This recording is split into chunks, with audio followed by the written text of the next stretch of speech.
got the one and only Andrew here. Andrew, what is up? How are you doing? Welcome to the show. Hey, Chen, thanks for having me. Energy is high up here, brother.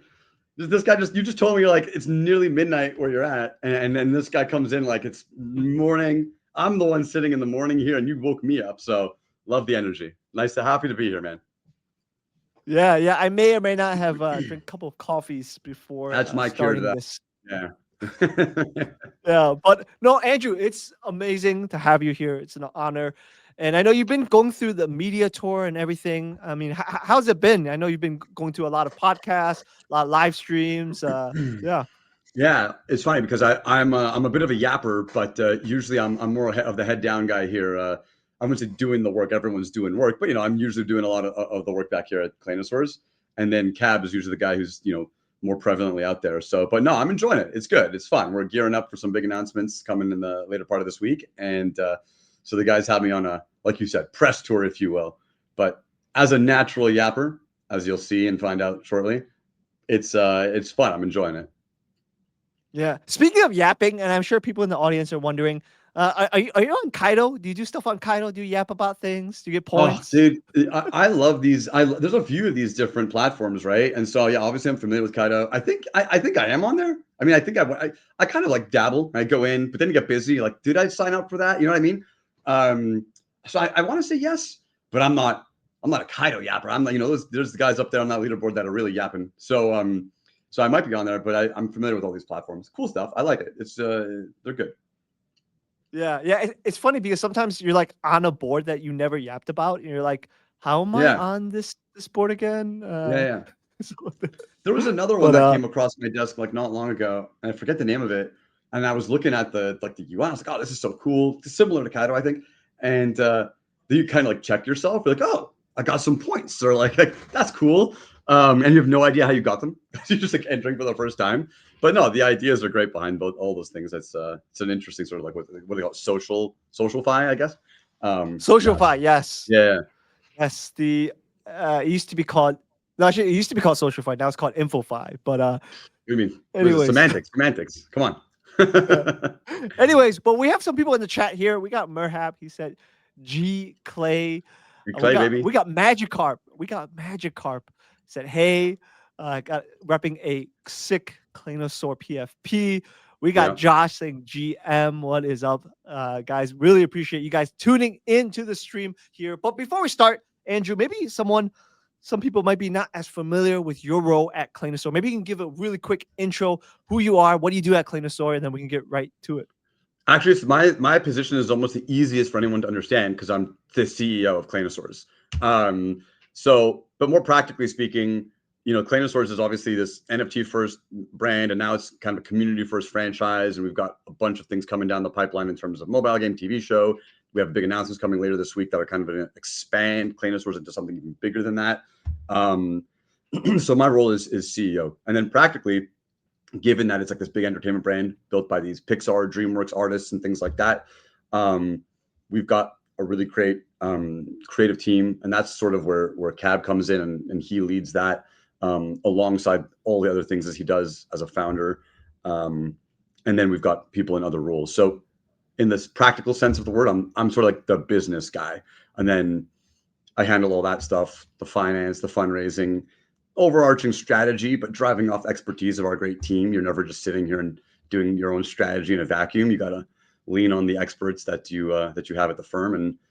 And I had a boss long ago who told me, he's like, if I'm doing my job right, everyone I'm hiring is smarter than me. So I think in everyone's domain, everyone's better than me at what they do, and then I get to drive off of that and fill in some of the gaps here or there, but drive off of their great intelligence and knowledge to drive that strategy forward. Yeah, let's go. And how many people are in the Cleanosaur team now? Ooh, okay, so we're probably all in all part-time, full-time, 45. Oh I think wow. that's approximately divided almost half and half. I think it's 25 full-time and 20 part-time. And then we also, we're a studio that does things like I said, mobile game, TV show that requires a lot more people. So we use outsourced third parties. So for instance, Gameloft has a whole team that's building the mobile game for us, and then we have different outsourced third parties on the content side, sometimes for our short form content, and then especially on a TV show, you're going to have a bigger production studio, which that could be another 50 to 100 people. So you have different third parties that add more resource, but the core team is sort of that 40, 45 people. Yeah. Wow. And are they all based in the HQ, like Montreal, Canada, around that area? So the majority of them are Montreal, Canada. We do have a few, especially our marketing folks on socials, and Blake, who leads that team. They're out in California. We've actually just made a massive hire who will, at the executive level come in. She started this week, but we're going to announce her on Friday. She also lives in California. And then our dev team and Jacques, who leads that team, are based out of Europe. And then we have some smaller, not so small, but independent, artists and folks like that who live in various parts of the world. And then the third parties are kind of all over the place. But the core team is here in Montreal. Yeah. And then everybody consolidates here at least once a quarter, if not more often. So we're always together when we need to be. Yeah. Dang, that's crazy. I thought it's crazy how I thought it was just a few guys, but you guys seems like you've been growing a lot. Dude, And it's you funny because mentioned even me, that's how it feels sometimes. Because we started this thing. Well, actually, Cab, founding, they started this thing like late 22 is when they actually did the first collection. And at first it was really, those were just a bunch of guys doing it part-time. Then I came in kind of also doing it part-time. There were a couple of people that were doing it full-time. And so and then at one point, Cab jumped off of his job and just came to do this full-time pretty quickly. And then Jacques came. So it looks like, okay, we're 2 people plus a couple of others, and we're 3 plus. And at some point down the line, it just, scaled up in a natural way. You don't let these things get out of hand, but you need this, but you need that person.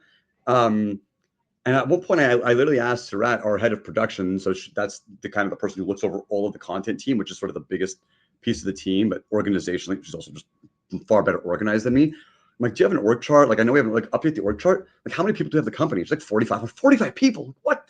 And so you're like, damn, it grew. I mean, I know the numbers, I know the budget. It's not like oh my God, payroll is so big. No, but right. it just happens so quickly, So it's good though, because we take we don't, as funny as that story sounds, we do take a very precise approach to how we hire people. And it's a whole different set of rules and things like that. Not rules but principles that we abide by. And so everyone we have here, top to bottom, all are fantastic and great overperformers in all of their fields. Yeah, amazing. Yeah. And you mentioned how the team is not just where you're located in North America and Canada, but in Europe, globally, and other places as well. And I kind of want to start this conversation where I'm currently based in Asia, right, in Hong Kong. That's 852's area code. And you guys were recently in Asia, right? You guys were in Korea. You guys had a pop-up. You guys were at Sui Fest. I forgot who I met, and maybe it was Cap or someone in the Sui Fest, the Claynosaurz booth at Sui Fest. But yeah, I'm just curious, just to start off, what made you guys want to make a push in Asia, in Korea, and Singapore? Yeah. It's something, so my whole background before Clayno was actually all emerging markets. So I'm pretty well, you don't need to have that background to know that there is a population of very important consumers, fans, people in Asia. But to say even more, I'm very, very well aware of all of that. So even from day one, it was always okay, what's our current demographic? Where do these people come from in our current fan base? How do we capture what we're missing? Which, has always predominantly been the opportunities, China, Japan, Korea, Southeast Asia. These are, huge audiences. And honestly, audiences that love animation too, right? It's not like we're trying to, sell American football abroad. This is an audience that really loves what we're doing. So, but it's also a very, very different, it's a different approach. It's a different style, not in terms of the IP, because the IP fits, but the approach to those markets. So it's always been something we've had an eye on, but in the same way we joked, you're on, your time zone is 12, 13 hours, 14 hours difference from ours. Okay. So suddenly you need to have someone who's on the ground there, or you need to have people who are aware of these markets. So always have had an eye on it. And only in the last sort of, I would say 6, maybe more, 9 months, have we actually had the resources and time to actually push that direction and do it correctly. And everything we do here, from the Clayno level to the studio level that that we're growing into, is always with a sort of intended approach. You don't want to, especially with IP brand building, you never want to half-ass it and then end up in a place where you burnt that relationship with the consumer. Earlier on in the brand, you got to make those experiences really, really pleasant and on point for them. So, but no, we've had the resources in the last few months, and so for instance, David Horvath, we brought him on. He's the creator of Ugly Dolls, and he is so well adept with the Japanese and Korean markets and Asia in general. He's got a whole approach there that they're deploying on the licensing and merchandising side. And then naturally you have partners, and I think actually Cab is flying to Japan tomorrow, so we have the resources and time to start going that way. And like you mentioned, naturally they had Token 2049 in Singapore. We were there, as we should be. Our partners, and we do the video game or mobile game with Gameloft there in Vietnam. We're traveling so far, we usually make a good trip out of it. So we do the Vietnam Gameloft team catch up and sort of powwow on the ground there. Token 2049, Sui Fest. Blake and Nick went over to Korea Blockchain Week. We had a pop up there, and all of these things conflated with also the ongoing L&M strategy or licensing and merchandising strategy that David Horvath is sort of leading on our side. And honestly, man, it's been great. I think Blake and Nick, who were in Korea, they're like, dude, this market, like, it's everything we knew. But when you see people just popping into the store because they don't really know Clayno because of the NFTs or because of our Twitter presence or even maybe because of the content. I mean, we do really well on the socials, but again, different markets, different platforms, and like people just walk in because they love the characters, which is like what you want to hear, right? And so there's all kinds of that kind of demand there as well. So we're very, very not pleasantly surprised, but happy that it's happening and seeing very positive results. Yeah, I'm sure you noticed this, right? But like in Asia, QIP is such a huge thing. Like everyone, like I don't know if you saw the clip-ons, right? Everyone's just in their backpacks, their purses. They have like some either it's Labubu or that's the big something. one, right? Yeah, right. And I was just curious. Like I had no idea you guys were even in Vietnam for the I think was a gaming conference in Vietnam. No, sorry. Gameloft, who's the company that's doing our mobile game with us. Gameloft is the biggest mobile game producer on the planet, by the way. So they're big. We're the only game they're doing that's on Web3. They're very particular. I mean, Gameloft is owned by Vivendi. Like, it's a huge thing. But then sometimes you don't want to work with like big studios. What they do is they have smaller independent studios that are all around the globe. And Vietnam is a place that actually has really strong game development. And so we're working with that specific studio. So we're with Gameloft, and their Vietnamese studio is who builds out our game.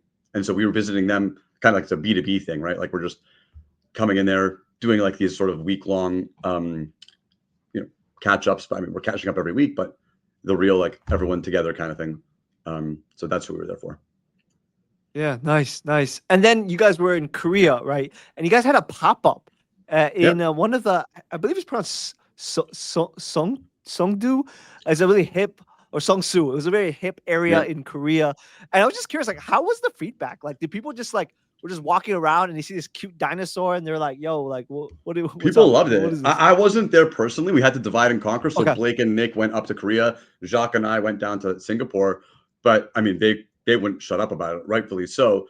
With the partners that we work with there were fantastic. They put out all kinds of really great sort of like test merchandise from. I got one up here. I got like one of the hats that they did, which is like pretty cool.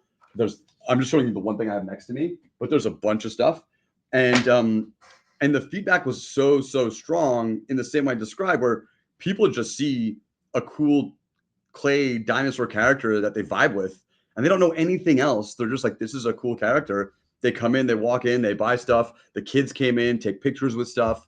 And it's actually a really mascot? great environment. Do you guys have like a big mascot or anything? I think they had something like that. Like I said, I wasn't on the ground. I have to double check. But it was when you just look at the store that they put together, and there's sort of like a wall with all kinds of art on it, like Clayno art. The expose was just beautiful. Like it was so well done, and the feedback was really strong. I mean, so strong that Cab was literally jumping on a plane to go back to Asia right now or tomorrow, because we're like, this is not a market that we need to sleep on. Like, we weren't sleeping on it, but let's even go faster than we were planning on going. Yeah, no, it's sick. Yeah, I needed a chance to go to it, but I think I saw it on X on Twitter. I was like, yo, dude, this looks sick that you have a pop-up in Korea, right? And I know you guys making a push in Asia and all that. And then Sui Fest, right? Like you were on the ground in Sui Fest. I saw the booth there. How was the turnout? Like, how was the response? I'm sure at least at Sui Fest, people know who you guys are and stuff. like that, right? Or It's interesting actually because I think Sui's obviously Sui's a little bit more of a nascent chain. Like it's not as big as Solana yet, and it's a little bit younger. So yeah, people know who we are, but a lot of people walking through Sui Fest were actually like I think new discoverers of the chain, if you will. Sort of like, oh, I know something's happening. Let me just pop in and see what's going on.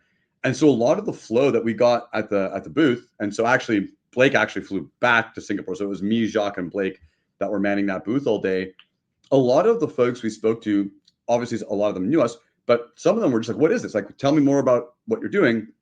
And from all kinds of backgrounds that were really, really interesting and different business, sectors, if you will, that were also like traditional, like not even like some business folks coming by that are actually just discovering blockchain not for the first time, but like they're in that discovery phase, right? They're like, wow, was that token 2049? It came to Sui Fest. Like those are really great conversations for like the early crypto curious. And then all the things we're doing and talking to people about that. So I thought it was really, really great. And sometimes these conferences go one of two ways where you either get these like sort of business folks and it's more B2B. And sometimes it's a lot of fans and that's a whole different conference. And that's equally as fun, but it's very different. But it ended up being like a freaking speed dating, B2B, business development day, which is cool. And then the three of us all day were just talking to people, interesting, smart people the whole day. It was really good. yeah, and you guys gave out bags, right? Yeah, we did the totes. We did the totes and stuff like that. Yeah, totes. Totes. Yeah, we wanted to do more. But like we said, we did the Korean blockchain week, and we did that pop up, and then we had an LA pop up literally at the same time of the week earlier. Oh, so that's crazy. Pop ups and all these events, and then it just sort of came to a place where, like we couldn't get everything there on the pace we wanted to. So we did do the totes. It would have been fun to do more, I think. But actually, dude, all of that Sui Fest floor, all the other folks that were there, like the other Sui teams and things like that, man, everyone was giving out stuff. Like my bag on the way home was full, and I would, and so actually the totes come in super handy, right? Because you get the tote. We were one of the first booths when you walk in. You get this tote, which is kick ass, like it looks cool. Then you just stuff it with stuff, and then and not to sound like silly here, but the tote is the thing that people carry around, right? So you see the Clayno, it's like from an advertising perspective, it's is that why you guys decided to go with like giving out that kind of merch? It's like that brand awareness and yeah, I think the guys when Blake and Nick and Blake and Cab, they did NFT Paris at the beginning of this year, or was it last year? Oh my god, time flies. No, it was this year.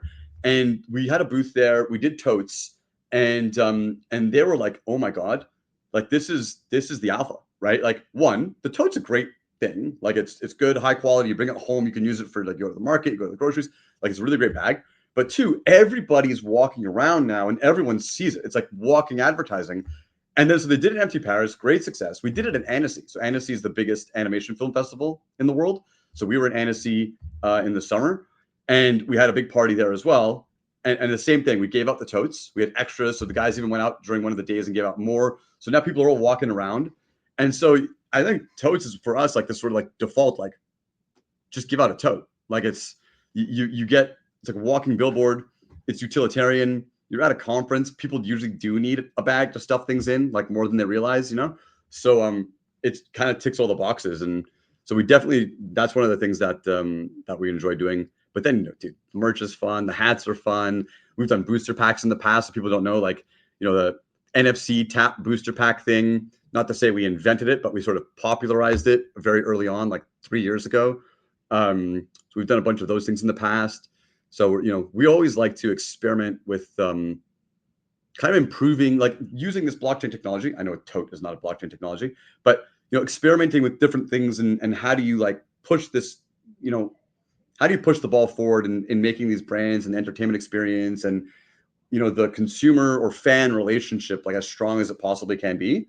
And all of these things, start out as experimentation and some fall flat and some are super hyper successful. And that's kind of the R&D, if you will. So totes are great. So are, those tap cards. And so there's a bunch of things that we've done that are really, really cool like that. Yeah, I'm sure people are just tuning in. They're like, what are you guys talking about? Totes? What? First of all, what's a tote and why are we talking about? No, but, Yeah, I don't have one next to me. I see that Cookie Monster. Chat, you see Elmo? We see the Cookie Monster. Bro, I'm a Cookie Monster feed, so I got that one here. Is this one on camera?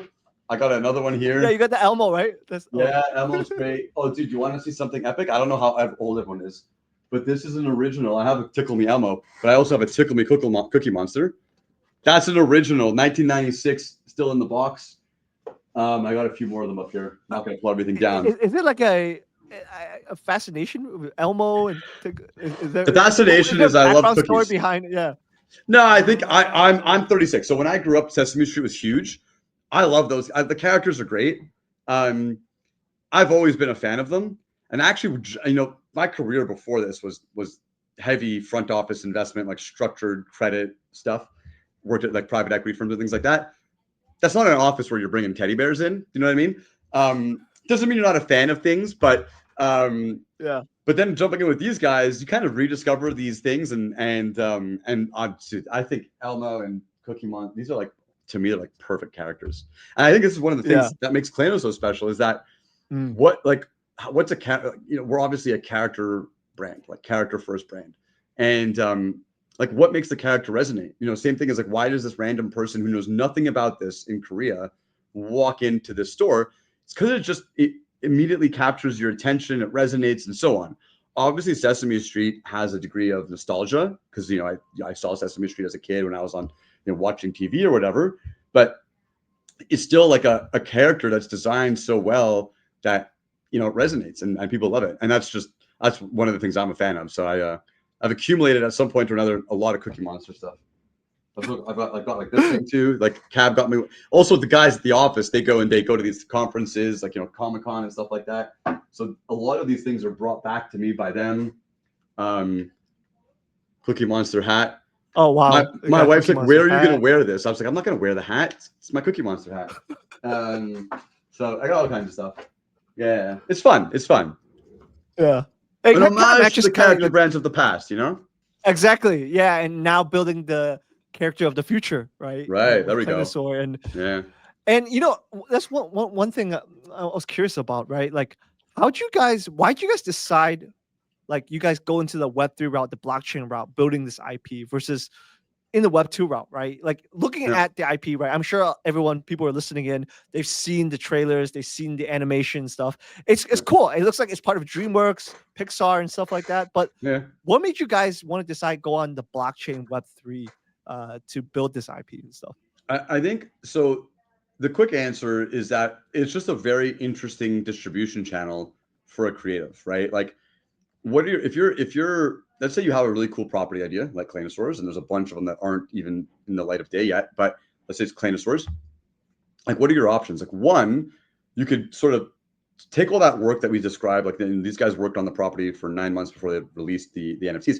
You could take that time, work on like a deck, a trailer, and then try and go sell it to Netflix, to Disney, or whoever. And then selling it kind of means, you hopefully it gets developed. Maybe you get some back end. Maybe you outright sell it.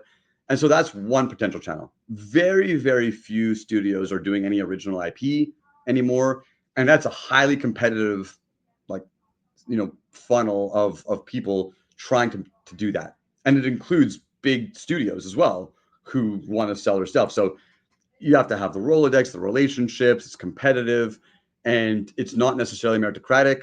So that's the first option. It's hard to do that one. Mm. The second And option, why do studios? Yes, sorry, not to cut you off real quick, but yeah. why do studios? Why is it hard to like build like IPs now in the Web2 sense? Is it because it's just harder So barrier of entry, or it's actually a very simple thing when you think about it. So it's not hard to build IP. You can do, like, you see a lot of iterative content, for instance. You see a lot of sequels, you see a lot of shows and movies being made about existing brands. So like last year you had Barbie, you had Super Mario Brothers, which were the two biggest films last year. But on original ideas, it's very tough because you have to market something original in a space that is now hyper competitive, right? Because like, one, on streaming, you can watch anything that was ever made at any point in time, at any time, right? So back in the day, 10 years ago, you release a movie at the box office. Well, there's not much competition as to what else is being played, right? Now you're like, well, I can go watch The Godfather. I could go watch, The Lion King. Like, these, like, you're competing with everything. And on top of that, you have more content coming every single day. one on YouTube and these open social media platforms where people post things, but even like at the studio level, every time I log into Netflix, there's just a whole bunch of new stuff, right? So it's just super competitive, which means that, well, how do you get someone to click on and engage in your content if it's hyper competitive? It's a lot easier to do that if it's a pre-existing brand. We're like, oh, I know Super Mario Brothers, I'm going to check it out, right?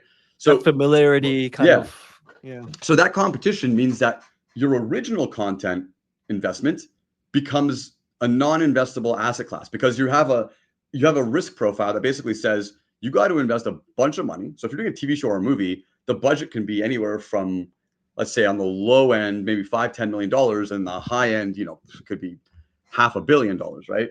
So if you're going to invest a big chunk of change, but you have no idea, like, is it going to be a donut? Like, is it going to make no money at all? Is it going to be hyper successful? Like, both are options and everything in between. And then two, the timeline for that money, sometimes maybe the box office isn't good. Maybe it's a show, but it takes 3 seasons to catch on. Like, that's not an investment profile that anybody can take on. And the reason that it's so asymmetrically risky like that is because it's so much more competitive than it was just 10 years ago. Right? Like 10 years ago, or even go further back, 15 years ago, it was mostly linear TV, which is like you're competing at different slots on a few channels.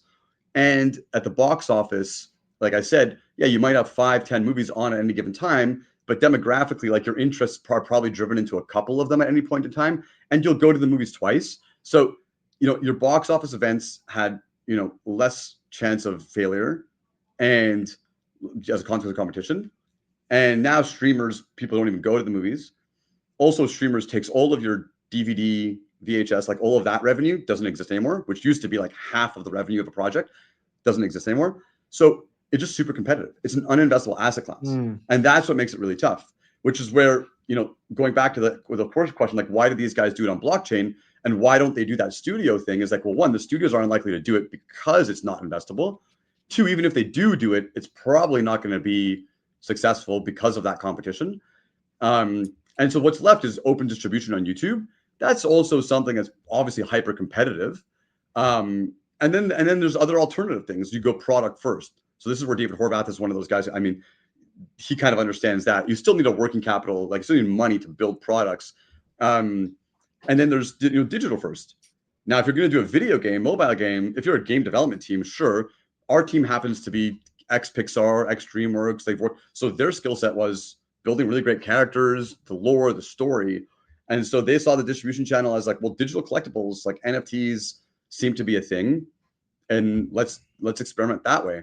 And so it's just a distribution channel that that was like naturally available. It made sense for the skill set and what they wanted to do, and it worked out really, really well. Yeah. One thing you brought up about why you guys went to blockchain. Yep. It's something I didn't even think about, but like, I feel like, yeah, you're right. Like, it's even as a consumer, like I don't see as many original characters coming up anymore than before, right? Like you mentioned, yeah, you grew up in the time, with Sesame Street being big and stuff like that. Yeah. And before in the 90s, right, there were always these strong IP characters, cartoons, new ones coming out. Yep. And now we just don't see that, right? And we always see a lot of remakes of old things. I'll tell you, my childhood, like 90s, perfect. I'm born in 89. So in the 90s, it was like, okay, Saturday morning cartoons. There's one channel showing cartoons. You're just going to watch those cartoons. There's no choice. Like, you're watching that. And then the other thing was like, we had VHS back then, and VHS was actually kind of expensive. We only had so many movies. One of them was Star Wars. So we had Star Wars episode 4, 5, 6, like the 3 originals. My brother and I, we would just like watch Star Wars every weekend. So I've seen Star Wars like 1 million times, right? But that's not just me and him. That's kind of like what it felt like back in that day, and that was, by the way, that was awesome. Like, there was no complaints. It was really cool. But now, you got kids that are that age, whatever, like let's say 5 to 15 years old or whatever, 5 to 9, 12, whatever, and dude, they've got iPads, they got their phone, they got maybe their parents' phone, they've got YouTube, they got Netflix, they got Disney Plus, like, and they're not a fan of. I mean, their attention is all over the place, right? How do you build that person into a fan?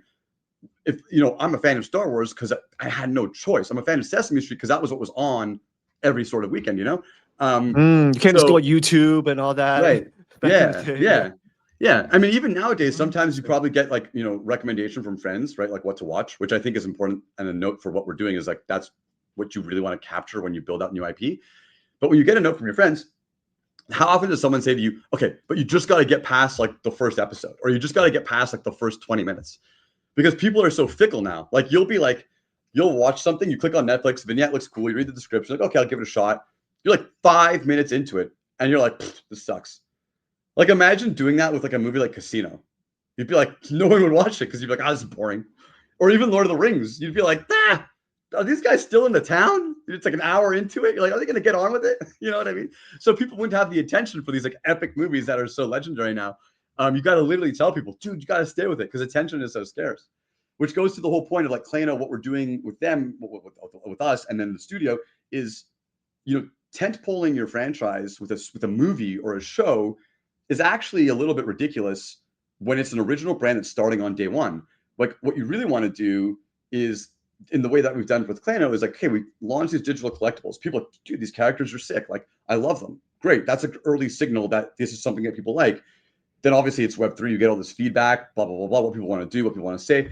Okay, then you do a mobile game. And then that's what we're doing now. But also we go on social media. And on social media, now you're not asking much of that viewer. They scroll. Oh, wow. It's like usually people scroll pretty fast. Our stuff pops up. You're like, what's this 3D Pixar level thing? It's a thumb stopping thing. You're like, cool. People get familiar with it. Some clips hit more than others. So you kind of get an idea of what people like, what characters people like. You're testing, you're iterating, you're building an audience and fandom. Then you get a mobile game. And now, we got 1 billion views almost on socials.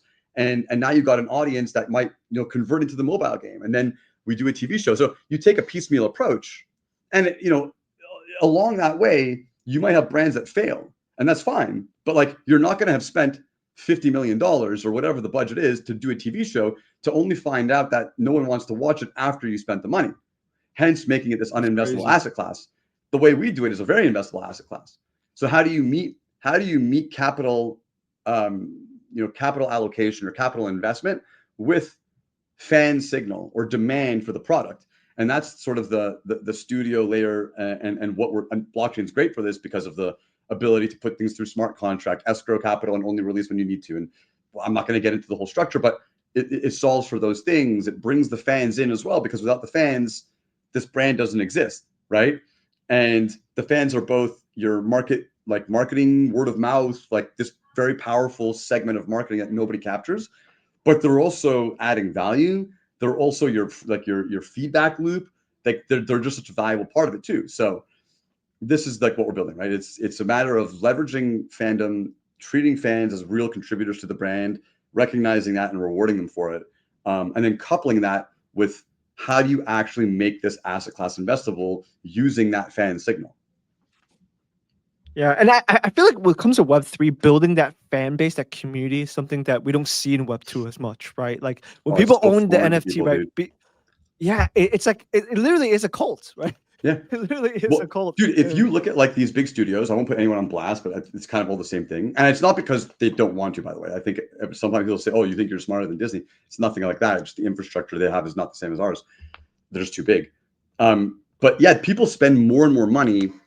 They're like, okay, you know what we're going to do to fix this next movie, like to market it better?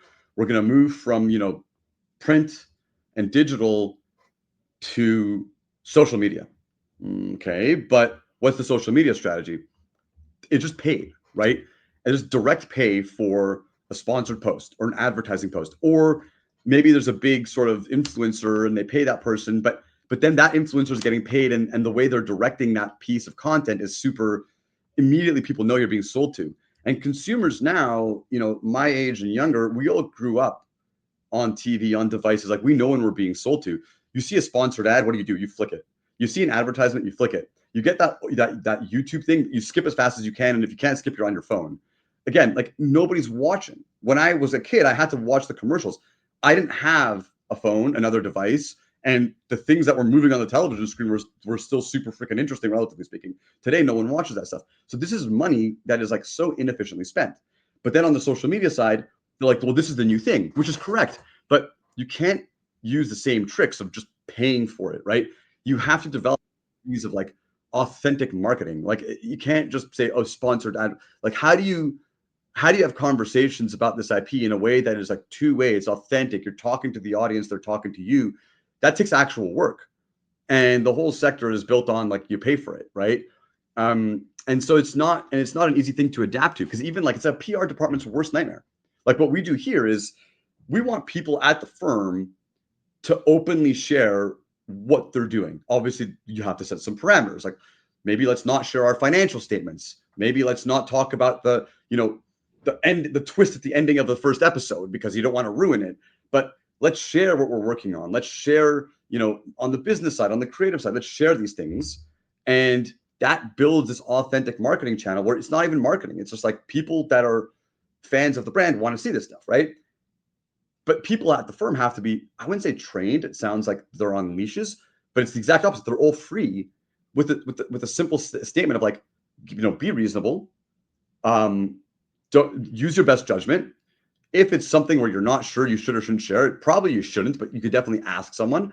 But ultimately, there's a million things, like the 90% below those little edge cases are all shareable, cool things that you should be, able to share and talk to the crowd or our fans who are part of the team in this community. Go tell that to the PR department at any big studio. They're gonna be like, how am I gonna manage this? It's a completely different style of management. Yeah, and you mentioned about like the other production studios, the ones that we all know, the DreamWorks of the world, the Pixars. I was just curious, like what I'm sure you've talked to people in those companies. Like what do they think about it? Like, do you get pushback? Like, oh, like it looks great, but like this crypto stuff, I think no. It's funny. 3 years ago when we first started, or when Clayno launched, and then we had some first early business discussions, I think there was a lot more skepticism around it. The crypto stuff. All of this stuff, there was a little bit more skepticism. I think because the sector itself was still a little bit younger, that is to say crypto, NFTs, and so on. And we were also not necessarily completely proven yet. Like now we have a big social media following. Now we've hired like big industry titans that help us on the advisory board. Like I said, someone else who's in that we're announcing on Friday. Like, and we've been like, CAB does a bunch of talks at these big, I'll say symposiums, conferences, like animation conference. Like people have heard them as we have stuff to prove. And now I think what's happened is that because we've been doing it longer, we've proven ourselves more. And that industry, the entertainment sector, this problem is starting to become bigger and bigger and more recognizable. That is to say, like, the investment in original properties is a near impossible thing to do now. I think now people are really like, oh my God, yeah, we do have to do this. And it's not that it has to be NFTs or it has to be crypto. It's the confluence of all of this. Like, how do I leverage all these new distribution channels, whether it be the NFTs, digital collectibles, whether it be even like in Telegram, whether it's GIFs, if it's social media, like what are all these things? Maybe it's Roblox. Like, how do I leverage this stuff to build a brand before I invest in a TV show or movie? And I've had a conversation with one big studio in particular. A few of us were party to it. I'm not going to say the studio, but it's a big studio. Like everyone would know it. And one of the executives there, Pixar. It's big. Pixar is owned by Disney, but it's big. It's big. It's as big as those. You would know it. But the executive there, and this is a conversation that happened a few months ago, was said verbatim, just like, we know that this is something that we need to be doing. We also know it's something that we cannot do, which I think is the perfect actual assessment of the situation. They can do it. So they know they need to be doing it, but they can't, which is actually a great opening. Well, they can't do it for all the reasons I just said. You're a publicly traded company in a lot of cases, and your shareholders are not going to be keen on necessarily that kind of thing. It's not just a matter of this crazy PR approach. It's also a matter of how do you invest this capital? Like, so I'll give you an example. So Netflix, let's actually not use them. Netflix is actually, that's the streaming king. They do pretty well. Let's say Disney. So Disney spends $2.5 billion on content a year. $2.5 billion on new content. Now, they have to spend the predominant majority of that on non-original content for the risk asymmetry that I described. So if they were going to deploy, let's say, $100 million, $200 million, a small portion of that, like sub 10% of the $2.5 billion into original content, well, the way that the company is built is to do that in like big chunks. You do $200 million here, $200 million there. Like how else do you deploy 2.5 billion? Maybe there's definitely smaller pieces and they have to buy content 30, 50 billion, but you're certainly not saying, okay, I'm going to take $100 million and spread this across 500 grand, 200 projects, right? Like you don't have the infrastructure to do that. And what they're lacking is this kind of like prospecting layer. So what we do at the studio and the platform launchpad level that we're building into is you cast a wide net and you dig an inch deep, right? And you kind of only go as deep as you need to, and you only go as deep as the fans tell you to go. So you're prospecting for gold, or you're prospecting for the next great original IPs. That approach requires a huge net. It requires empowering the fans by really giving them buy-in and reward. And it requires a whole different capital deployment structure. So like someone once asked me in a similar format, like, well, if you were the CEO of Disney, what you would do? And it's a tough question that you're kind of shackled by the infrastructure, by your shareholders, by all these other things that don't allow you Not to more centralized and yeah. stuff like that. Yeah. But if what I would do is build what we're building, and then I would definitely be participating in that because that's where I'm going to get my original IP from. And what's happening now is that you've got like back in the day, by the way, it's like not too long ago, like it's like 5 years ago, give or take. You would spend a studio like that would spend 50% on original content and 50% on iterative sort of sequels and that kind of things. Today, that number is closer to 90-10, where 90% gets spent on non-original content, 10% on original. And frankly, these are sort of like heuristic. It's gonna go more and more. But what does that mean? On the franchises and existing content that you're sort of using, that's a limited number of things. They're doing Toy Story 5, right? Then have you ever seen The Studio? It's on Apple Plus, I think. Even in this industry show, they have a joke that they're making this like movie about the Kool-Aid Man, and it's kind of going to this point that they're kind of they're deprecating or they're depreciating all of these brands because it's the only place from which they can actually do these and like make content that's investable. And so on some timeline, and even today you hear more and more of it, like people are like, I wish I could, like, I don't want to watch Toy Story 5 anymore. Whatever, I want to watch something new. People are aching for that kind of new content.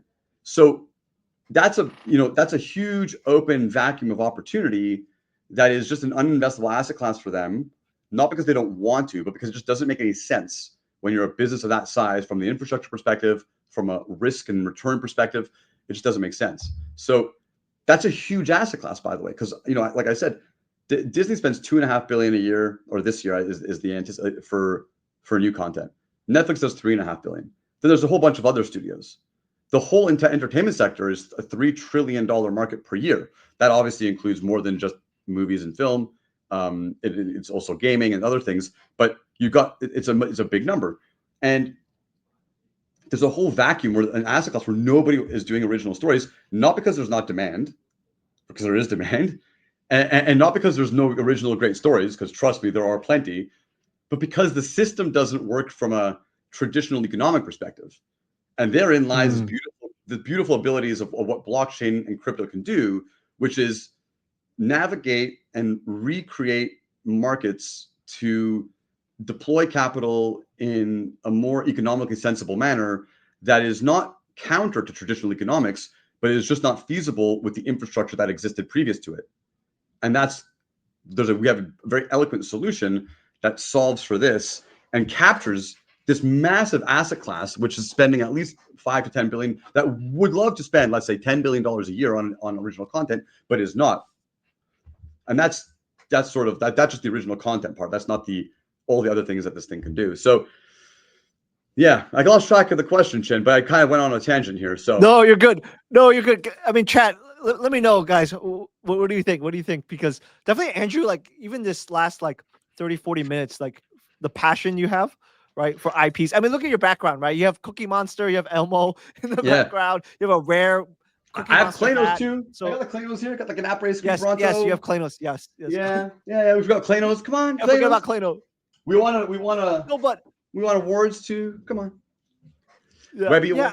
Award. It's so interesting because I never thought about what you mentioned about original content, where in the Web 2 side of things, it's harder, and that's why we haven't I didn't even think about that, but that's why we haven't seen as much original characters coming up, and that's why we've been seeing a lot of Yeah. remakes of old characters. You mentioned Barbie; it was a Mario movie, right? I mean, that those IPs have been around for a long, long Yeah. time, right? And both those movies are great, And but there's only so many of those you could do, right?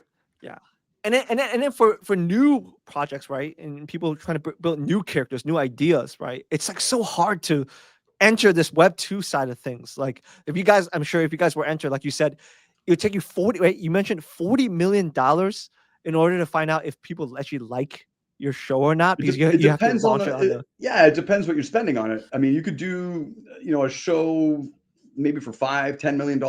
If you're going YouTube first, the quality doesn't have to be necessarily at the highest level. But yeah, at the bare minimum, you're spending millions of dollars. And going back to my point on the studio level, even a studio doesn't really want to spend $5-10 million. I mean, that's a piecemeal amount, and probably that is kind of like the amount that they could do at the low end to deploy $2.5 billion, let's say. But they're certainly not doing 500 grand 100 times, which is this prospect. So it's just an impossible thing. They're taking, it's like they're throwing darts at a board in the dark, and we all are, but they're spending this exorbitant amount of money on a golden dart, and we're just like, well, actually, I'm going to spend the least amount I can on darts and just toss freaking many as I can, and then eventually, when the lights turn on, we'll see which ones are working and not. That's a shitty analogy, but you know what I'm saying. Like it's not. Keeping in mind the history of this entertainment sector starts in the 1920s, and for up until up until the year 2000, basically, it's completely it has huge barriers to entry, which at first is just capital expense. Like to do moving picture in the 20s and then post World War II for early television is just an immense undertaking with a ton of money and people required. And it's only in and the same is true all the way through the 2000s, right? All the way up until 2000, even 2010, basically. You need a lot of money to make these productions, and also the distribution is TV and cinema, right? And there's no open platforms. And then you've got something like YouTube that comes along, and now so suddenly anybody and the technology where what a camera that used to be like, how the hell do you buy a camera? It costs so much. Now you can do it on your phone. So YouTube comes along, you get vlogs, and you get this real sort of real world content, if you will, just people filming. That starts popping off, but it's not exactly competitive, right? Because it's not the same thing like watching a Logan Paul vlog, and it's not the same thing as watching The Little Mermaid, right? So it's kind of maybe like cannibalizing a little bit, but it's just such different content. But now you've got like the same way we said, we got 13, 14 artists who created Pixar level 3D content and characters here. And this is still pre-AI. Like AI is coming down the pipe where you're going to have production capability that will put out really strong AI content that will be competitive at an ever higher quality bar. And so where's the barrier to entry? Which is why the system we're building is actually not about how do you make production AI capable. Like there's tons of options there. We see them all. We see a lot of them. I can't say we see them all, but there's tooling there already. It's going to get better and better.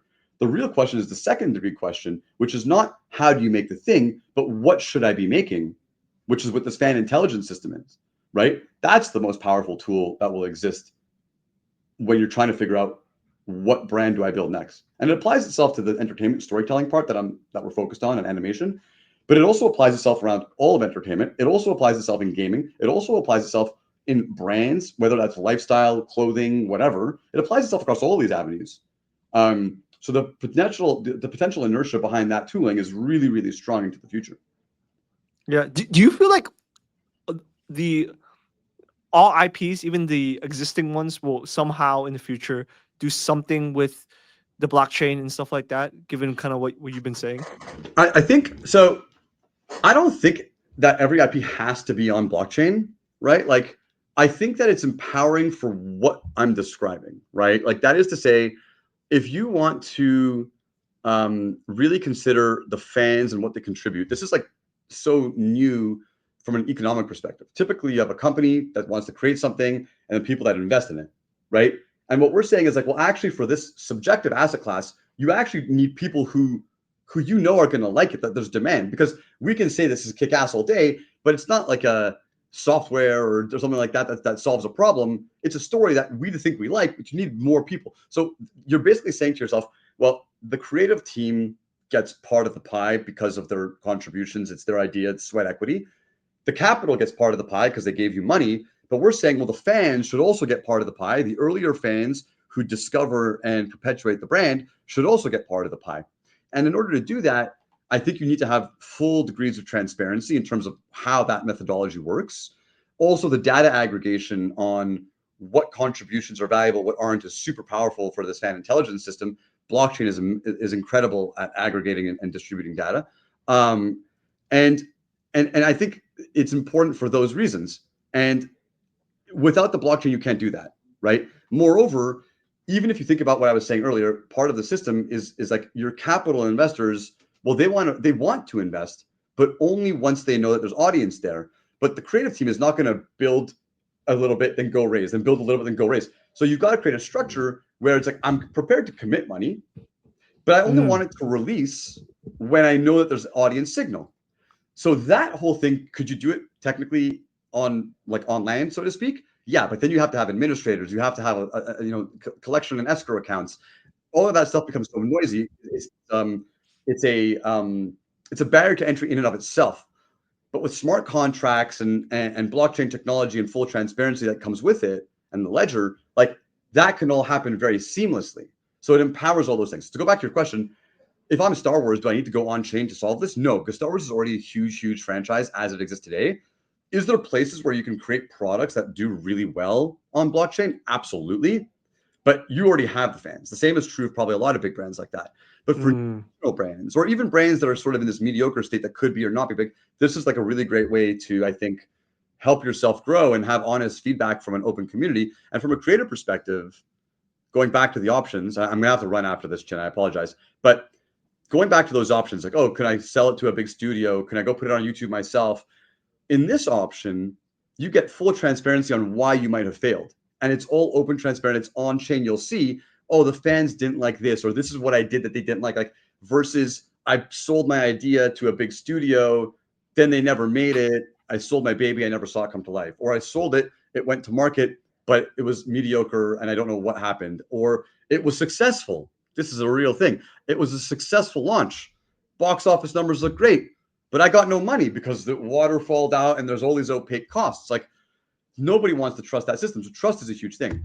And I think it solves for that too. Anyway, I'm babbling, I'm yapping, I've gone on a tangent here, Chin. I do have to run. No, I have to go on and continue the press tour. So yeah, no, I apologize on the abrupt. yeah, no worries.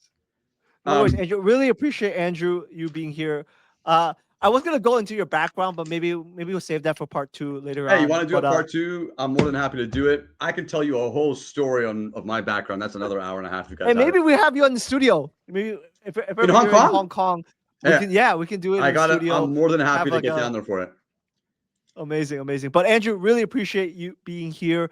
Explain more about Clayno. Definitely, it was amazing time. Really appreciate. We have this fan said he could listen to Andrew for hours. I think me too. That's Nightpan. Talking about IP. That's shocked. That's our head product. A fan. Hey, I would like to think he's a fan too, but he is one of our heavy contributors over here at Claynosaurz. He's the gentleman that I told you runs our dev team, head of product, living out in Europe. Awesome, cool. Well, Andrew, really appreciate it you being here. We'll probably chat later on. Thanks so much, buddy. Have a good one.